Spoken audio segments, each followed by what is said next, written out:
বেগমগঞ্জ রসুলপুর ইউনিয়নের ৯ নং ওয়ার্ড বিএনপির অঙ্গ ও সহযোগী সংগঠনের উদ্যোগে ও সুলতান মাহমুদ ডিগ্রি কলেজে নতুন কমিটির ছাত্র নেতাদের সংবর্ধনা, ইফতার ও দোয়া মাহফিল অনুষ্ঠিত হয়।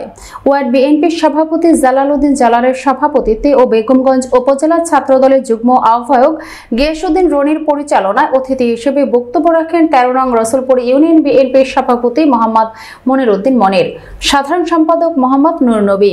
এ সময় উপস্থিত ছিলেন রসুলপুর ইউনিয়ন বিএনপির সিনিয়র সহ সভাপতি মোহাম্মদ সেলিম মোল্লা, সাংগঠনিক সম্পাদক জাহাঙ্গীর আলম রিয়াজ, যুগ্ম সাধারণ সম্পাদক আলমগীর আল দুলাল, বিশিষ্ট ব্যবসায়ী Matsur Rahman Bhuiyan Shipu company, member AB Siddique Babul, union যুবদলের সাবেক সাধারণ সম্পাদক শহীদুল্লাহ, ইউনিয়ন ছাত্রদলের সাবেক সভাপতি ইলিয়াস হোসেন সবুজ, সাধারণ সম্পাদক মাহফুজুর রহমান, যুবদলের সহ সভাপতি আলামিন, যুগ্ম সাধারণ সম্পাদক ফখরুল সহ ইউনিয়ন বিএনপির অঙ্গ ও সহযোগী সংগঠনের নেতৃবৃন্দ।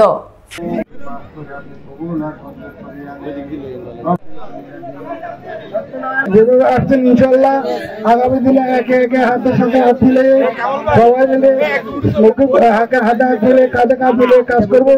ইনশাল্লাহ সবাইকে আসার জন্য ধন্যবাদ। আমরা আগামী বাংলাদেশকে সুন্দর এবং সাফল্যমণ্ডিত বাংলাদেশ হিসেবে গড়ে তুলতে পারবো এবং আমাদের যে জনসমর্থন রয়েছে তাদের সাথে বাংলাদেশ জাতীয়বাদী দলের সাথে সম্পৃক্ততা আগামীতে আরো বৃদ্ধি পাবে এই আশাবাদ ব্যক্ত রাখি।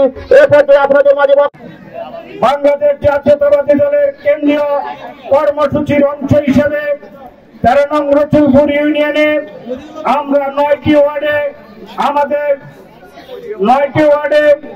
৮টি ওয়ার্ডে আমরা সুন্দর এবং সুশৃঙ্খল ভাবে আমরা শেষ করতে পেরেছি।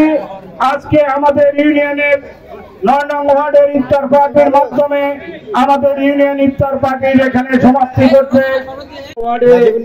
আজকের এই ইফতার মাহফিলে উপস্থিত হয়েছেন আমাদের আসলে অনেক নেতৃবৃন্দ, সবার নাম বলার সময় সংকীর্ণ কারণে বলা যাচ্ছে না।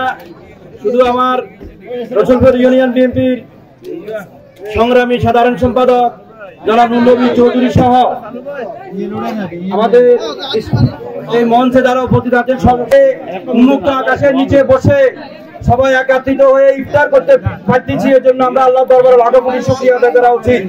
আমরা সবাই বলি আলহামদুলিল্লাহ।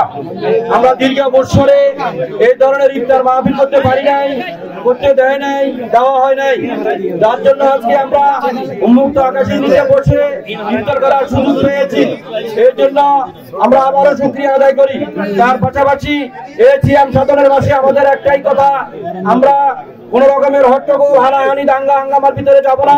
আমাদের সর্বস্তরের নেতৃবৃন্দকে আমি উদাত্ত আহ্বান জানাবো, এই সিয়াম সাধনের মাসের ভিতরে আমাদেরকে প্রতিজ্ঞা এবং ঐক্যবদ্ধ হতে হবে।